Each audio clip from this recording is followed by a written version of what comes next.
I want to thank everyone for joining us. This is part two of our Future of Fairfield County, Darien. This is the discussion. And before I introduce our moderator for tonight's event, I have just a few thank you notes and housekeeping notes. So first, I'd like to thank our co-sponsors in this series, the Fairfield County Community Foundation, and the League of Women Voters of Darien, both of whom have been brilliant, amazing partners throughout the series. Further gratitude to all of the presenters and the participants and attendees who joined us for the first event on April 5th. If you missed the April 5th event, it is archived on both the Darien Library YouTube account and also on Channel 79 on their Vimeo account. And I believe it's been playing on the 79 as well. Tonight's event will also be recorded and archived.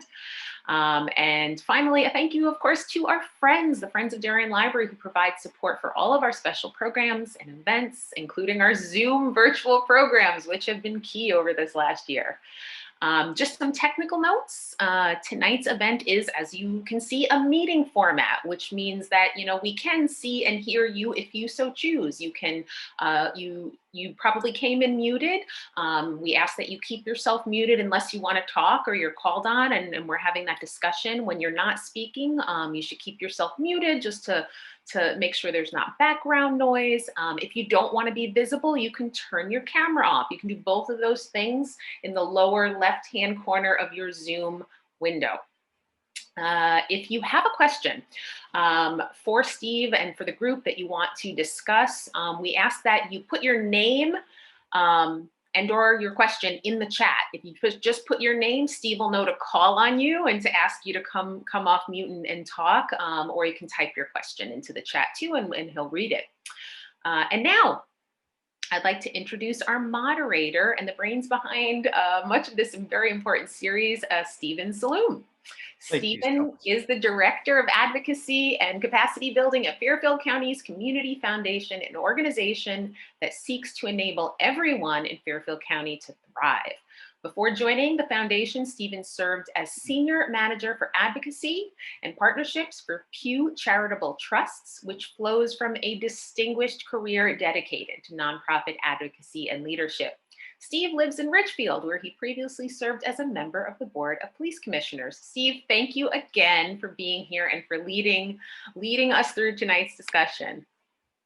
Kira, thank you so much. It's been a pleasure working with you and the League, and I'm very thankful to everyone in Darien for inviting us in for this conversation. So thank you very much. And good evening, everybody, and welcome to part two of Darien's Future of Fairfield County discussion series, presented by the Fairfield County's Community Foundation, the Darien Library, and the Darien League of Women Voters. As Kira said, my name is Stephen Saloom. I'm the Director of Advocacy and Capacity Building at Fairfield County's Community Foundation, where our mission is to enable everyone in Fairfield County to thrive so that we can all be stronger together. Our foundation is offering these Future of Fairfield County discussions in order to help people in each of Fairfield County's 23 municipalities appreciate and explore how the events of the world outside of our municipal borders have impacts on our lives within those borders, and vice versa. We feel it's important to help our towns see the county-wide perspective in which they live, because unlike virtually every other state in America, Connecticut doesn't have any county government that looks after its regional needs. In Connecticut, we rely on 169 individual town governments and a state government to enable our success, despite the fact that neither our economies, transportation systems, nor environments are independent within our municipal borders. At the same time, Fairfield County is quite unique as compared to other regions in Connecticut, so we can't count on the state to properly address our regional needs at all times either. Fairfield County's Community Foundation is therefore bringing information about these external realities to you, so that you and your local neighbors can, as you choose, bring those realities into your local discussions and decision-making. Our hope is that by doing so, we can help enable those decisions to succeed as well as possible and help keep Darien a strong and thriving part of Fairfield County within the rapidly changing world around us. Tonight, I'll provide a brief overview of what we covered at our initial session as it was a couple weeks ago, And after that, I'll open the floor to your reflections on what you think the people of Darien should keep in mind as they shape the future of Darien, for your families and for the generations to come. At the end of our hour together, I'll invite any who wish to take this conversation to the next level to meet again afterward, to explore specific paths Darienites might want to pursue to address any of the specific issues we've touched upon. Okay, so let's start with a quick recap of what we learned from our presenters in session one. As you'll recall, in the first installment of this series, we heard from Peter Denius, the director of Advanced CT, which works with the private sector and the state to attract and retain businesses in Connecticut. As Peter explained, this is an imperative for our state because, as he also explained, in the past decade, our economy has begun to lag behind that of the rest of the Northeast and the rest of the country. Indeed, a November Connecticut Mirror article noted that in a recent analysis from the Pew Charitable Trusts, Connecticut ranks last in personal income growth over the past year. And also, that Connecticut was the only state in the nation that failed to fully recover from the Great Recession of 2007 to 2009. Peter explained that our population is aging and losing younger people, and that impediments for attracting businesses include our wealth disparity, weak urban cores, and lack of quality housing available at a broad range of prices. Advanced CT's research has found that more livable and vibrant communities are central elements to what will help attract and retain the talent and employers essential to Connecticut's future economic success. Fortunately, as Peter explained, the good news is that we've developed a plan to catalyze our strengths and address our weaknesses in this regard. The Governor's Workforce Council, comprised of business, education, government, and foundation leaders, is a key partner and adjunct to the work of Advanced CT. This group recently released their statewide strategic plan, which details the ways Connecticut intends to proceed to re-strengthen our once strong economy. This includes specific plans for business incentives, strengthening our education and training pipelines, and addressing the persistent barriers that undermine access to sustainable work and training, especially for our disproportionately underserved populations. As the Workforce Council report says, fundamental to these strategies is the recognition that a motivated person with a good job or training opportunity is often thwarted by barriers not of their making. These workforce plans are intended to help our workers and job seekers while creating a positive return for the state and its taxpayers. We also heard from Alyssa Norwood, Program Manager for Certification and Innovation at Sustainable CT. Alyssa spoke to us about how our local actions can help Connecticut thrive in a new future.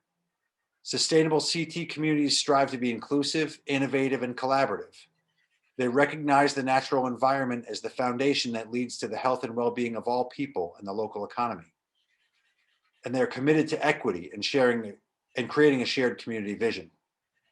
As many of you know, Darien has already earned a bronze certification from Sustainable CT, and I understand it continues to work toward the silver level. And for a specific human perspective, we heard from Prerna Rowe, founding attorney at Omnia Law. Prerna has earned a range of distinctions for her leadership work in the legal community and is an active member of the Young Lawyers section of the Connecticut Bar Association. Prerna spoke with us about what she and the roughly 20 to 30 other young professionals she polled tend to be looking for when determining where to launch their careers and ultimately settle down with their families. Prerna is very happy to be living in Connecticut and is quite engaged in her community in Newtown. Yet what she also noted are the things that are increasingly important to the young professionals she polled. Millennials, she said, generally don't want to live in stuffy neighborhoods. They no longer want to work in New York City and live in the woods. They're looking for top quality life experiences, walkability, bike lanes, environmentally friendly public transportation, visible public spaces, outdoor community events, more public amenities, and more things to do together in the community and across communities. Because remote work is likely going to be increasingly possible, she suspected that proximity to New York City will likely be less important than it previously had been. And Prerna also noted a conversation she had with a managing partner at a law firm in Stamford, who told her they can't pay associates enough to live near Stamford and that the commute to the southwest corner for work is unattractive. Ultimately, she said, having more of a sense of community and an interactive lifestyle is a great draw for her peers. They work hard but they care more about enjoying life experiences and their communities than about luxury goods, a fancy house, and a yard to maintain. Finally, as you'll recall, at the end of the discussion, we polled you all to see which of the issues we'd covered that you'd be most interested in discussing in tonight's gathering. The question was, in light of all that's changing outside of Darien, what issues would you like to see explored in future Darien discussions? The top vote getter was enabling a strong regional economy. 70% of people wanted to see that, want to talk about that. About 50% want to talk about attracting young people to live here and protecting our environment. About a third want to talk about decreasing wealth disparity in the region, enabling better transportation between towns, and increasing interactions across different municipalities. Only 3% said they want to talk about keeping things as they are, and 13% said other, and we might get to those tonight. But that brings us to you. What do you all make of this? What are your concerns? What do you hope Darienites will do? Where do you think the action needs to happen? As I was discussing with Kira at the beginning of this, I wish we could all be in one room for this discussion. Yet I'm really thankful that Zoom enables a good approximation of the same while we're still wrestling with COVID. But because I might not be able to see everybody that's here tonight, if you'd like to speak, please just put your name in the queue or in the chat function if you'd like to share something with the group, and I'll call on each of you in order and help moderate the conversation along the way. My suspicion is that you all will raise a lot of important and interesting thoughts tonight. And my hope is that afterwards, some of you will also express interest in a follow-up discussion to identify possible ways to advance those thoughts even further into the local conversation. And to be sure, I'll invite our co-sponsors, the League of Women and Voters of Darien and the Darien Library, to that conversation as well. So with that, I will turn it all over to you, because tonight is really meant to be a discussion about your thoughts, about the things that have been brought to your attention or that you already know about, and see what you would like to share with your neighbors about those issues and where we might go from here. So I'll peek down at the chat right now. Okay. And you can either raise your hand through the reactions, or you can put your name in the chat if you'd like. And I'm not normally a patient person, but I will wait and I will count.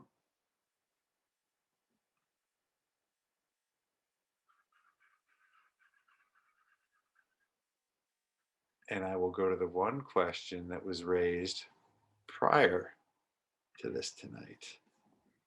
And here's a question submitted. Hi, tonight I would like to pose a question for the panel on this evening's Zoom. Given the diversity and disparity we can see as we break apart the aggregated Fairfield County numbers for the communities that comprise the county, what insights, advice, or guidance can you offer as to how to avoid the disruptions and divisiveness that may impact solutions? After all, it isn't just the data we need to examine, but what the data will tell us about what we need to do to ensure the common good for the county.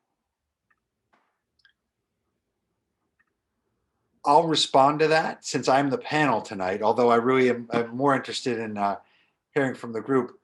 But to get back to the question for 1 second, in terms of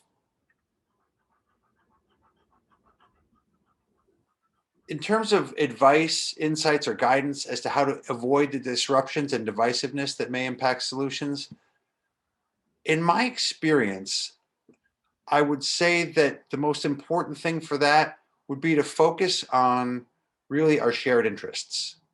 Throughout, I've got a long career in policy work, and a lot of it was in criminal justice, and going way back to the tough on crime era. And these were very tough issues.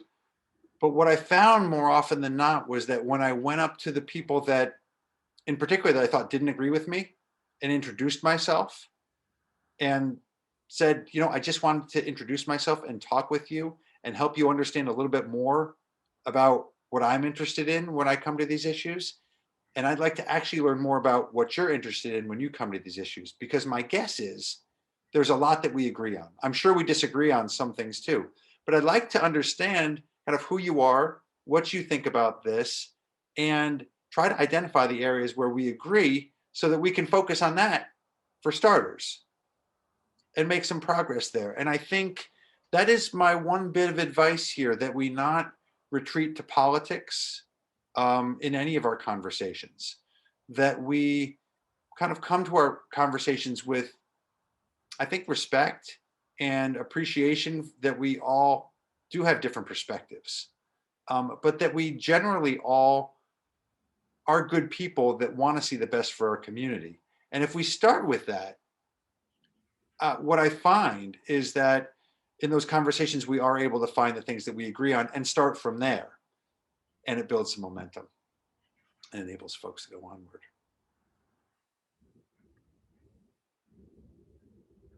Anybody else want to share a thought about anything related to what we've heard? And I think particularly with, what your hopes are for how Darien will evolve in the amidst or in the wake of um, the disruption, the opportunity that we all have as we rebuild. Well, I can jump in, Stephen, with a thought of Okay. my own, if that's helpful. Yeah. I was reading a piece recommended by a colleague, I think it was an op-ed in the New York Times today, about mental health through the pandemic, and sort of looking through 2021 and slightly beyond. And it talked about this idea of languishing. And I thought it was a really interesting and important framework. It's this idea that on one side of the mental health spectrum, you have flourishing, like that's what we should be striving to be as individuals and as communities, filled with purpose and hope and creativity, and feeling at your best, that flourishing mindset. And on the other side of the spectrum, you have depression, which is a mental illness, and all of the struggles that go along with that. But there's a spectrum between those two poles, and what they're seeing. A lot of psychologists are seeing what they've termed languishing. This sort of, you're not necessarily clinically depressed, but you're not feeling great either. You're not flourishing. There's this disinterest in life, in work, in relationships. This sense of ennui and just general dissatisfaction, but maybe not really sure why or how to get out of that funk.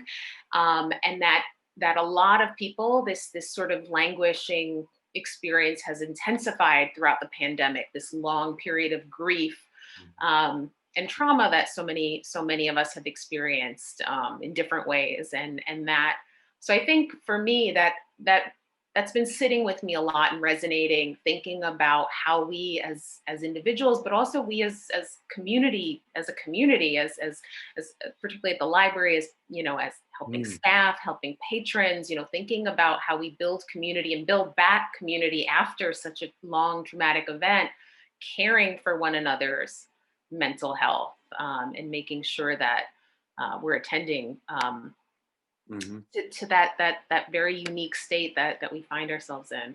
Right. And it's interesting, your perspective in particular, because you have such a role with the library, right?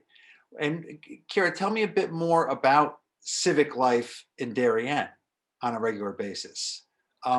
I know that through COVID, the library has carried on a number of programs, wide range of things.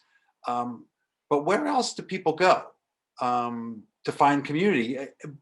During COVID is maybe the easiest place to start, but and what do you envision kind of afterwards? Yeah, I mean, I think the citizenry is as much as I know, is a very engaged, compassionate, and involved community. There's a lot of philanthropy and volunteerism, very, very much a tight-knit community in that sense, where people know their neighbors, and everyone comes to the library, for example. You really get to know people by name, and get to know their interests. And that's something that's really been, missing for obvious reasons during COVID. So, we've had people come into the library for the first time, over the last couple of weeks, and say, I haven't been here in over a year. I'm so excited just to walk through the doors and see some friendly faces, even if they're, covered.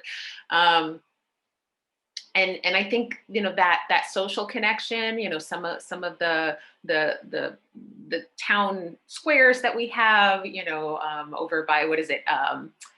One of the cafes where the fountain is, there are these little pockets in town where people really do gather, the YMCA and, the Mather Center and, all of these different spaces, that are both civic and social. And I think there's a lot of folks who've been absent from those through COVID, and that's a real loss.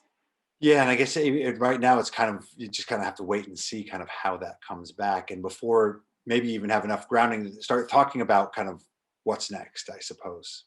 Yeah, I really resonated with it was at Perna, the lawyer from the April 5th event, who talked about sort of what young new professionals are wanting in their communities. And everything she was saying about like outdoor spaces and places to get together and meet the people in your community, especially if you're a new person. That's really attractive, having that better life work balance as well. Yeah. Thank you. I have a question I'll put out to the group, and maybe this is just to prompt something, but um, when you think about your children and your grandchildren living in Darien and what their options are for also settling here or being nearby, um, how does that look to you? Does it look viable? Um, uh, do you have concerns? Are there things that you think Darien might want to consider to attract or enable the next generation, your next generations, to be able to live in Darien? Any thoughts? Maybe that's a specific Monica. That's a great a concept, because our daughter, who's 25, is she was in Boise doing a master's program and is now moving to Portland, Maine. There's absolutely no way she could move to Darien. It's just impossible, and she wants a basic lifestyle. She wants something simple. She doesn't want to like be a go-getter, corporate career, not in finance. And so she knows like this is not somewhere she's going to be able to sustain herself. But I wanted to go back to Kira's point on the languishing. I was listening to a talk by Sir Ken Robinson talking about flourishing, right? So that's that other part, like how do we get our kids to flourish, and in conjunction with understanding the world around us, to understanding the earth that we need to take care of. So I think all these issues are interrelated, like how do we keep communities together? How do we manage our earth, our shopping addictions, all these things. So moving from this, need to buy, need to get, need to be, to how do we find that basic human connection? And, in Darien, yes, I know people are active through their churches, and as you were saying, the why. But yeah, to get kids to come back, unless they're in that same mode that their parents were in, they're not. I don't see how they could, so it's sad to me, because I'm like, I have to go somewhere cold and dark if I want to live near my daughter. I was just there this weekend. I'm like, no. And what do you think? What could Darien do along those lines? I mean, I don't know. I know it's a relatively small town, but there seem to be various ways one could approach that. But I don't know what's viable in Darien. I don't know if anybody else, practical, viable, available for options. I think the biggest barrier really is the availability of smaller housing, and that affects both ends of the spectrum for the younger people and the older people. So if you live in town for a long time, you have a fairly substantial house, and you want to downgrade, pretty much you have to move to Rowayton or Norwalk or Stamford, where there are much more housing opportunities. Also, I think, again, while we have a very good, I think, real estate tax structure, it's still an expensive town in which to live. Mm-hmm. Mm-hmm. I wanted to, while I'm speaking, share a thought with you. I've lived in town since full-time since 1992. And before that, I lived in New York City, its various boroughs, and Stamford. So it was really a move to a very small town, 22,000 of us here in Darien. This town has done a remarkable job, I think, of being intergenerational. 11 years ago, when we started Home in Darien, we surveyed every senior, and we surveyed them twice. And we found they wanted four things. Number one, they wanted transportation, and they have that. In other words, free and easy transportation. Number two, they wanted a vetted services provided database, and we have that with At Home in Darien. We have our own Angie's List.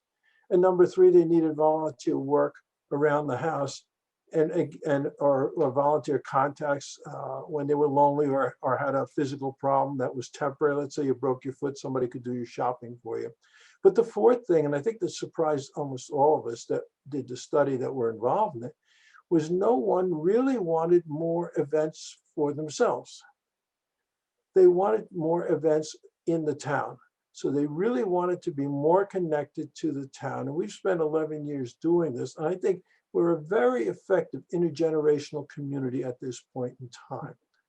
But what I see is this: we're intergenerational, but we're in a small bubble. We're in a bubble of 22,000 people. And if we expanded our bubble to our neighbors, Norwalk, Stamford, New Canaan, I think we'd find in a couple of those towns vastly different demographics, vastly different income levels, vastly different backgrounds. And in my mind, what we need to do is we need to make us an intergenerational county, if such a thing could exist. So that would be my wish list. Sorry I spoke so long. No, it wasn't long at all. And how would you do that, Peter? I mean, well, here's a question. You mentioned transportation is available in town. Is that, I'm not familiar with the bus routes that go between towns. At Home in Darien, we'll take anybody that's a senior to any space in town and our neighboring towns. So to Norwalk, to Stamford, to New Canaan. And so they transport, for example, volunteers that work at the Stamford Hospital. They'll go back and forth. So, and they'll people that want to go to Norwalk Community College and don't drive. At Home in Darien, will drive you there and pick you up after classes. So the transportation is, it's funny you should say that, Stephen, because one of the first things we did when we looked at transportation some dozen years ago, one of the things we found was there were no signs on any of our streets as to where the buses stopped. Right. So if you knew where the bus stopped, you were good, right? But we solved that very easily. We went to the transportation company and said, hey, could you put up signs where the buses stop? And yeah, they did. So it was an easy fix. But as I said before then, it always, amazed me because I came from New York City where there's a bus stop sign at just about every corner. Right. So I think we're doing a lot of those things correctly. Maybe I don't know if it's more attitude or exposure. And again, the Darien Library does a great job of bringing other communities to us. There, I'm unmuted. I don't know what I have to say. I have been here since 1945, roughly. So I'm probably the longest resident that you know about. And the town, of course, has changed considerably since I've been here. But today, as far as I'm concerned, the library, number one, it saved my life after my husband died. I needed people around me. I needed to meet new people. I stopped working, and that was the central place where I met a lot of people. and got very involved. Now, I'm not involved in a lot of associations. I used to be in the League of Women Voters. I've kind of dropped out of that. But I think that there are a lot of opportunities in Darien for people of all kinds of areas and venues. You've got people down at Weed Beach, for instance, and all you have to do is say hello. Or you with a mask or without a mask. I find people are very, very willing to be friendly. If it's amazing what a smile will do. You can see a grouch walking down the street and smile at them and say something. I never would years ago, but I've turned into my mother. And, I find I have a lot of social intercourse with people just by, talking on whenever the spirit moves me. But then you look at the children today, talking about grandchildren. My son and my grandchildren live next door to me. It's deplorable because they cannot get away from their cell phones. They're a totally different generation than this. So it's very difficult. Some of them have participated in town and volunteered and done things, which has made me very proud. But the majority of people come down. I live on the water, and they'll be down here looking at their phones instead of running around on the beach. It's insane. So today's world is kind of spinning out. And I'm one of those people who is sort of languishing. I keep saying, stop the world, I want to get off, because I'm not entirely crazy about the way it's moving along. But as far as Darien is concerned, I think there's so many opportunities here that I don't see the huge problem here. Yeah, no, and it's thanks for saying that, because I'm gathering that a bit too. Like, I mean, it sounds like the folks who are in Darien are pretty happy and pretty well served in Darien, which is a great situation to be in. Part of what I feel like I see when I look at a regional level and the economy, kind of larger economy is, and the ability of people to move in, et cetera, is really kind of the future. Like, we're looking 10, 15 years down the line. Will that vitality, what will maintain the vitality? What will maintain the interest? What will bring the next generations in? And another question I just have, which is, I just think a real challenge in Connecticut, and I alluded to it in my remarks coming in. The other thing is, Darien and in the town I live in, Ridgefield, very fortunate to have a healthy amount of services, quality school systems, et cetera. But a lot of that is defined by your zip code. Even here in Fairfield County, you can cross town lines and be in a very different situation. Does anybody have thoughts about, what we do about that side of the issue, or that part of the issue? Other states, every state other than Rhode Island has some form of county government where they can also get together, as individuals, not necessarily as each town is representing its town, but where people come together, talk about, okay, how do we take care of the region? Because we have a lot of disparity. I mean, this is one of the most economically and racially disparate regions in the country. Fairfield County, certainly economically and racially as well. And they go hand in hand.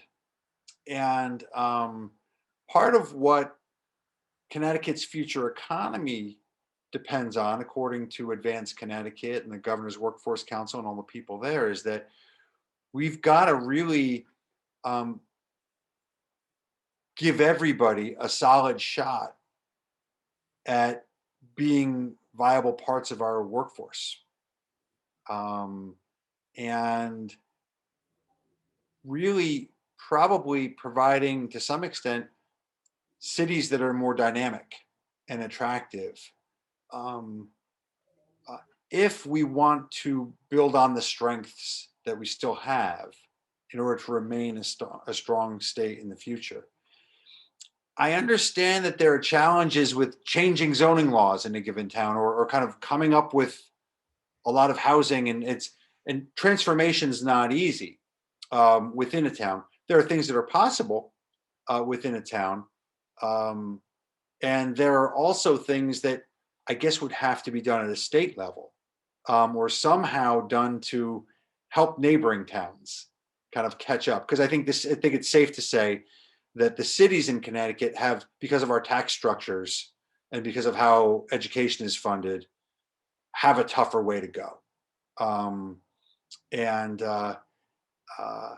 So does anybody have any thoughts about that they want to share about, just not kind of like what the answer is necessarily, but what you think about it, what you think might be possible, what you think your neighbors might like to think about. It's not necessarily a zero-sum game. And normally, really, at Fairfield County, when we think about these things in general, I mean it when we say that, and I think Peter Denius means it when he says it, and Sustainable Connecticut means it when they say, really, when we enable everybody to be an asset, our community, our entire region and our entire community is stronger, and that there's value for all of us in doing that. How does that fly? What's that conversation in Darien? Where do you think any possibilities lie? I think that a lot of things is other people's responsibilities, not to have stuff. How can I say? I don't feel that you have to lay things out and that everybody has to be responsible for giving. I think other people in Stamford and other towns have got to bring themselves up and make a lot of their own things happen. I hate to feel that it's on towns like us to have to, I know it sounds like a selfish kind of thing, but it just strikes me as people are always being asked to do something for somebody else. Well, fine, the person to person does an awful lot for people, and I support them constantly. But people have also got to do things for themselves, and they've got to get their own organizations together, not wait for a town or things to offer it to them. I feel that people are looking too much today to have things handed to them, or to they expect things to be there, and rather than work to put them there. And I may be very, very wrong. Again, I'm an old lady, so it's seriously, I'm way back from that era, and it's a different era. So I shouldn't really be talking, but nobody else is. Thank I'll you. shut up now. No, I appreciate your offering the opinion. I think so. James Kelleher said one modest step to start would be targeted financial assistance to help out teachers buy their first home in Darien. I think the thing we need to realize is the reason we're privileged. We truly are. And I think it's really important for us as a town, as a society, as a community, to look at our neighbors who need help and see why they need help. I'm lucky. I'm a stay-at-home mother. My husband has a fantastic job. Some people in Stamford, Norwalk, Bridgeport, both parents are holding down 2-3 jobs. Mm-hmm. They can't sit at home and help their kids with their homework. They can't hire the tutors the way we're doing that here. Of course they need help. It's not that they're holding out their hand for us. They're working just as hard and not getting the financial benefits from their jobs that we are getting. So of course they need our help. I think it's important for us to look at why these people need their neighboring wealthier towns to help them out. I just and it might not even be and there might be policies that could be done at state level at the same time, right? As well, both state things that towns could do and things. I guess along those lines too, sometimes planning zoning limitations and access to affordable housing, getting to the point that James made as well, prevent people from being able to access the things that they'd like to. And I guess not everybody has the same starting line either. And so that is something that to be kept in mind along these lines. Sarah Newman, you also had something to offer? One other thought I had, picking up on some previous comments, were, are there, I don't know if, are there ways to create accessory dwelling units or otherwise kind of what would be known as in-law apartments in Darien? Are there other ways to create housing options for people whose kids have left the house and they don't want to actually have to move out and might like the additional rental income, or where people don't need as much space and would be happy to live in less space and rent a place like that, or where a rental apartment on an existing property could allow someone else, a teacher, someone from a different town, to become a member of the Darien community? Does anybody know anything about? I'm not sure. I'm not familiar with the Darien housing rules to know if this is possible there, but I know a number of other towns are considering that as at least one way to start creating housing options in a very hot economic climate. I see. Okay. I guess the Planning and Zoning Commission might be considering those, and Sarah would love to see that become an option in town. Well, that's good to know that that's being considered. I mean, I think this is part of, getting back to the original question that had been put in. Another way, I think, to keep things from becoming divisive, and yet being able to kind of open up a bit to some new ways of operating, are taking those small steps, right? Figuring out what can we do? What's the step we could take? What's, from where we are now, what's worth exploring as a first step? So ADUs, accessory dwelling units, might be one of those things that, even though it's different, could become a welcome addition to the town to meet some of the concerns that people have. Okay, because I look at it as, I have an 80-year-old mother. I'm from Long Island, and she still lives in the house I grew up in.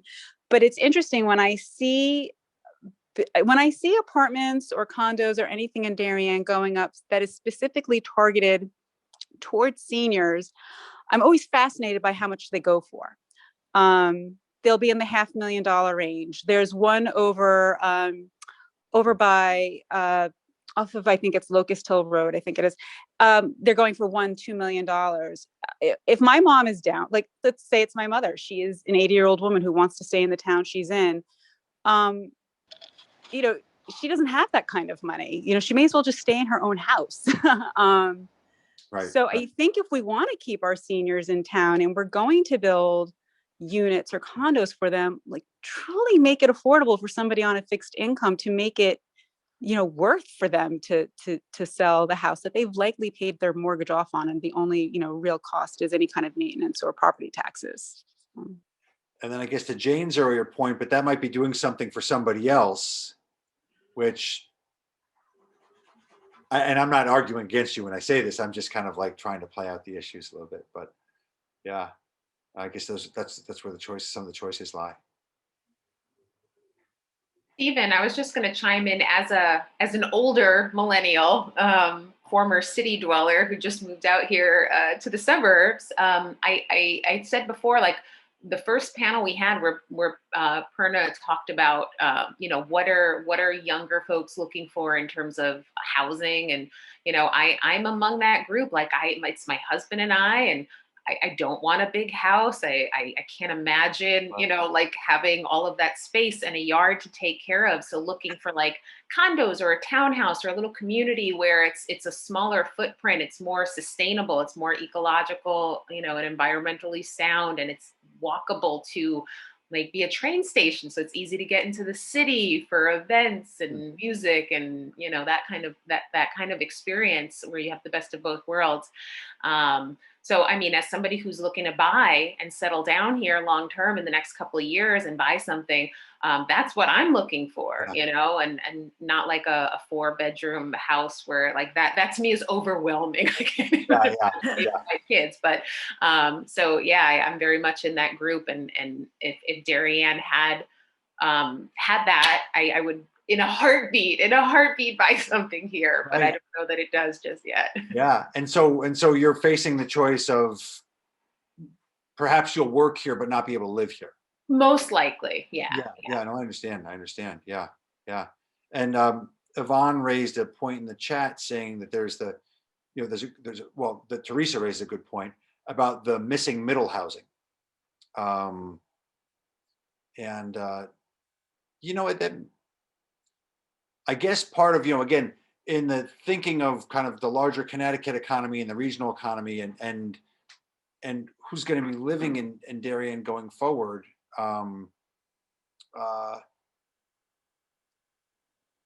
that maybe that it might be that in the previous generation, people in the middle income would be able to buy into Darien. Maybe that gap is that window is starting to close on that. And I guess it's just worth thinking about how that might impact the town going forward. And again, probably what you would see is not anything radical in terms of a noticeable drop. And maybe it will maintain a positive financial projection in that way. But I guess the diversity and even the intergenerational quality of the town might very well start to fall to decline, because one of the other things that Peter raised as well was that Connecticut's getting older, population's aging, and young people are leaving the state more than they're coming into the state. So these are just factors to consider. No easy answers on any of this. And and by the way, I don't expect that we all would have them tonight, but I do appreciate talking about it. Briggs, you have something to say? And I'm listening in from Ridgefield. And Stephen, I want to thank you for sponsoring this, as well as the Darien Library. And it just what has sort of become clear to me, sitting in a place that's in the middle of Fairfield County, is that you said this in the beginning. We're really not a county other than in name. And we're in a state where we have wonderful schools, wonderful quality of life. That's not really, not everybody has equal access to that. And so I think unless we think about solving issues of access to safe and affordable housing, to education, to healthcare, and to the chance to build income and wealth, I think our young folks are going to continue to leave. I think it's going to be hard to attract employers. I think it's going to be hard to rebuild the economy. I think our tax burden is going to keep going up. And I think unless and until we as a group of 23 towns and municipalities focus on this as a regional issue and work on this together rather than town by town,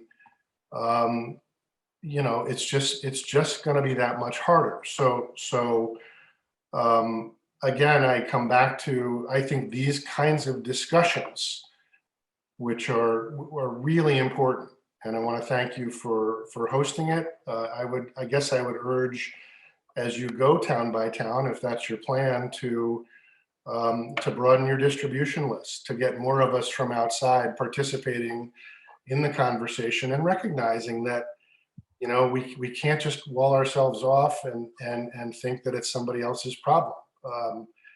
Our tax bill is primarily driven by our state and local economy, and unless we work together to create thriving communities, we're going to continue to see the exodus.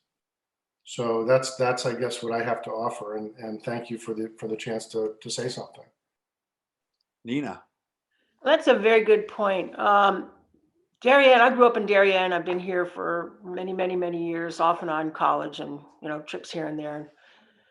But Darien's always been looked at as sort of a community where there are a lot of people willing to help. They open the door to Stanford and Norwalk and Bridgeport and do their helping thing, and then they come back in and shut the door. And that, I think, is what I'm participating in this for, is to find out how we can incorporate a little bit more of our neighbors, not to say, oh, we incorporated our neighbors, but to really honestly, generationally, racially, age-wise, to just be more of a, push out a little bit and explore the other towns, get to know them a little bit better, and just do more things like that. The churches do that a lot. The churches, I belong to First Congregational Church, and we, throughout the years, we've had picnics and such with other ministers and congregations from Norwalk and Stanford and Bridgeport and things like that. But that's a one time, and we'll see you next year kind of thing. But it's got to become a little more natural, more ingrained, more part of us. We're all humans. I mean, how many Black families are in Darien right now? 2. I mean, I went to school, Royal School, with the Chinese friend. That was it. Man, that's ridiculous. Yeah. It's an extremely segregated state. And again, the finances in this region make it exacerbate that. There's no doubt. And I think you make a really good point, Nina, too, which is that it's one thing to give a hand to others, and that's valuable. That is valuable. But at the same time, I think Briggs is pointing this out to some extent too. We live in a state where I'll just say, as it's evolved, I'm not assigning intent when I say this. As it has evolved, at least we can agree, systemically, quality of your education depends on the quality of your tax base.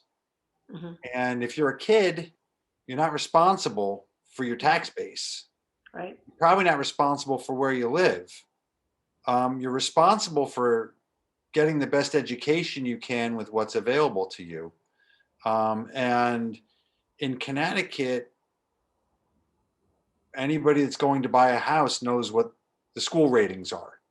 And if you've got enough money to be able to buy in many cases, to buy in a town with a better school system, you will, which only makes it harder for those with lower tax rates and less good school systems to attract anybody, or to enable the people that live there to come up and contribute for themselves, their families, and their communities as they'd like. So they're really, I mean, ultimately, again, you touched on a really important point. A lot of what we are talking about is systemic in Connecticut. It's almost as if, by virtue of there being no county government, and I'm not suggesting, we need to form a county government, although I love the idea of countywide discussions. I really do, but I'm not coming to you from Fairfield County's Community Foundation to say, let's start a layer of government. But without it, let's just recognize, without it, we leave towns to fend for themselves, and they tend to protect what they have, and that's fairly natural to think. And so, to some extent, we kind of can't expect Fairfield alone to take care of their neighbors, or Ridgefield to take care of Danbury, et cetera, et cetera. There are some systemic, probably a lot of the fixes would need to be, or could be started at the state level that could help. Yeah. And I think an important part of, and yet at the same time, I say that, and yet there are things we can do in each town to better enable some people who haven't previously been able to access the town, some people who work in our towns, our teachers, our librarians, Yeah. people who have historically not been able to be here, find some ways to enable some opportunities for people less affluent to become part of the community and to really make the community richer because they do offer more. And so this is part of what we're hoping to, frankly, stimulate a conversation about. And I really appreciate everyone being here tonight to at least consider this, because these aren't conversations. This is part of what I think Fairfield County's Community Foundation has to offer. These conversations tend not to happen within towns because there's often not a large base of motivation for change in any one town, and the state's kind of diffused, and more can happen at the state level, but it's harder.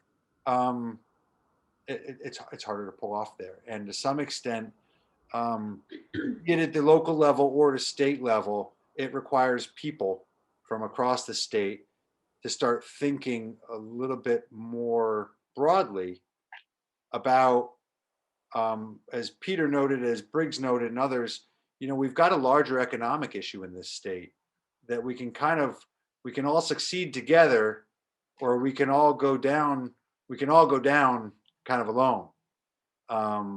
It'll be a slow, it'll be it'll be kind of like a boiling frog probably as it happens.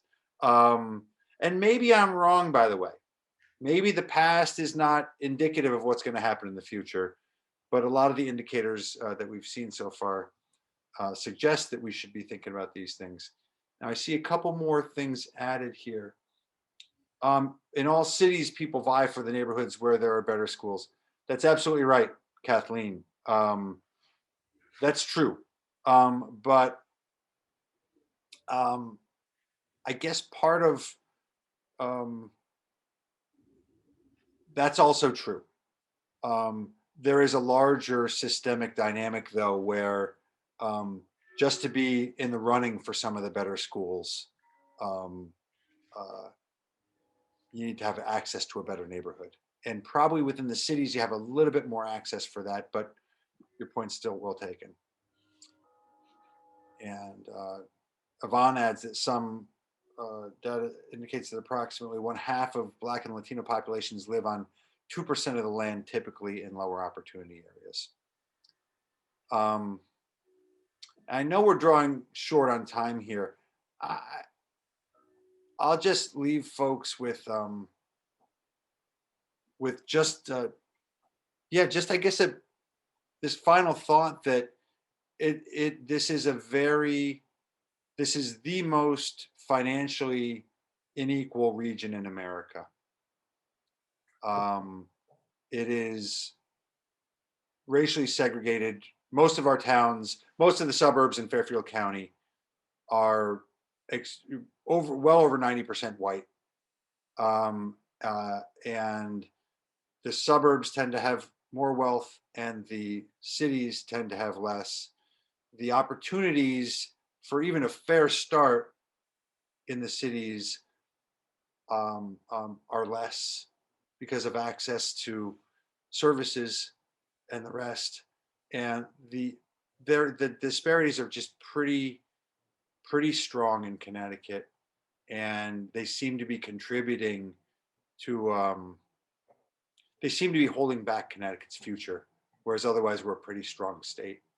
And so, to the point of many things said tonight, and with thanks for everything that was contributed to this conversation, I appreciate your coming and thinking about this tonight. I didn't expect we would walk away with any answers or full agreement. And perhaps the most important thing that we can do in this land of steady habits is start having these conversations ourselves, with our neighbors, at town committee, And again, back to the original point with a question that was submitted even beforehand, and think about how can we talk with our neighbors? How can we have conversations like this without yelling at each other, without getting mad about it, without thinking about it as a zero-sum game? But how can we approach each other and think, how can we do a little bit better? Is there something we can agree on that we could do to help give everyone a solid chance in Connecticut? We're not all going to be equal, but let's give everyone a solid chance to enable a good life for themselves, their families, and their communities. And I appreciate your taking the time to think about this. We promised an hour, and we're at our hour, and so I thank you. I am very interested in having a follow-up conversation. I will, of course, talk with co-sponsors afterwards, the library and the league, just to see if there's somewhere to take this discussion next. But I also welcome having that any of you participating tonight to be a part of that discussion. And let me see. I'll put my email in the chat right here for everybody, and you can see it. It is saloom@fccfoundation.org. Please email me if you would like to be a part of talking about what, if anything, makes sense as a follow-up for this conversation here. And the last thing I'll say is, before I thank you all, is to say, and Briggs, I'll talk with you a bit more. I think I've had this idea of the Congress of Fairfield County, or the Fairfield County Congress, where you just bring people together to start to have these conversations across towns. And if anybody here wants to talk about that as well, I think that would be a step forward. So with that, I want to thank our co-sponsors, the Darien Library, the Darien League of Women Voters, and all of you for participating tonight. I really appreciate your being here. You're listening, you're sharing your thoughts, and I hope we have a chance to continue this conversation somewhere along the line. So thank you very much.